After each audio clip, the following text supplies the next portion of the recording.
Weis Dietitian Taylor here. Thank you so much for joining me for today's video. January is here, and one of the top trends for eating in January 2021 is to enjoy some plant-based meals. And so today and this month, I'll be bringing you a two-part series on some plant-based recipes. So today's recipe is a Mediterranean power bowl. It's also a grain bowl, so we'll go ahead and get started. For this recipe, you're going to start off by preheating your oven to 450. While that's preheating, I went ahead and I chopped up a whole head of cauliflower. So you're going to need about 6 cups, which is about the equivalent of 1 head. So I went ahead and cut these into smaller florets. Next, we're going to add in 1 container of grape tomatoes that I've rinsed.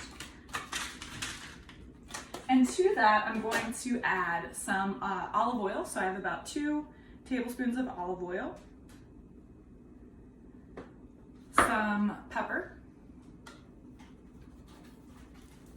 and you can add as much or as little as you like, and then also some salt to taste. And then we're just going to combine this all together. And you can do this with your hands, or you can also do this with a spoon if you prefer. And then we're ready to go ahead and pop this in the oven. So this is going to cook for about 20 minutes. So while our grape tomatoes and cauliflower are roasting in the oven, we're going to go ahead and create our sauce to top our grain bowls with. So far all I have is a half of a cup of some plain non-fat Greek yogurt. To that, I'm going to add half of a teaspoon of some lemon zest.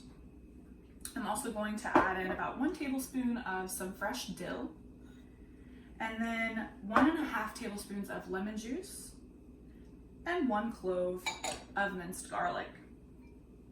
So just going to combine this all together here.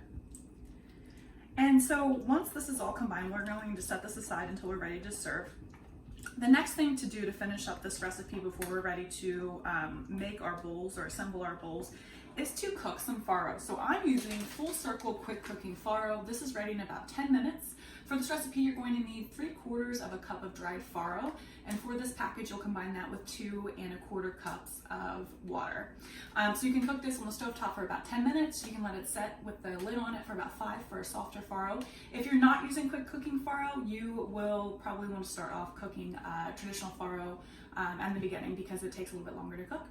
So once our veggies are done roasting and our farro is ready to go, we will assemble our bowls. Okay, and so now we are ready to assemble our bowls. So far in my bowl, all I have is some of our cooked farro here. To that, I'm going to add some baby kale. You can also use baby spinach if you prefer.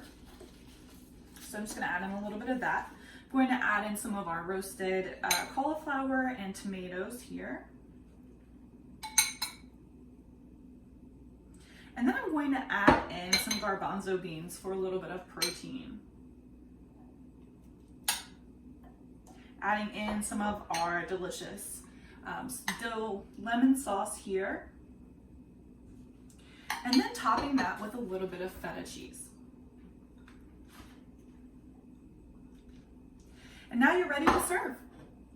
So I hope that today's recipe video gave you some plant-based or plant-forward recipe inspiration. You can find the link to this recipe in the video description. Stay tuned for more videos, and thanks for watching.